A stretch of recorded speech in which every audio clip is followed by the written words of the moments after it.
ہم کریں گے ہر مظلوم کی حمایت۔ السلام علیکم ناظرین، میں ہوں حورین فاطمہ اور آپ دیکھ رہے ہیں حمایتی نیوز HD چینل۔ نظر ڈالتے ہیں آج کی اہم خبر۔ رؤوف حسن کے ساتھ پیش آئے واقعے پر حکومت سنجیدگی سے تحقیق کرے گی۔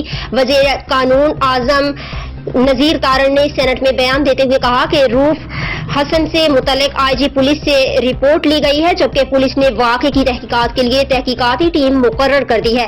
ان کا کہنا تھا کہ رؤوف حسن نے بتایا تھا کہ انہی لوگوں کے ساتھ 7 دن پہلے بھی واقعہ ہوا، جسے معمولی سمجھتے ہوئے رپورٹ نہیں کیا۔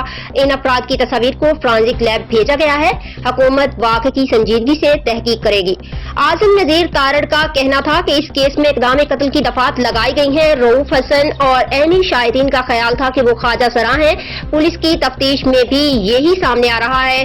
واضح رہے کہ منگل کے روز اسلام آباد میں نامعلوم افراد کے حملے میں پاکستان تحریک انصاف PTI کے ترجمان رؤوف حسن زخمی ہو گئے تھے۔ مزید خبروں اور اپڈیٹ سے باخبر رہنے کے لیے دیکھتے رہیں حمایتی نیوز HD چینل۔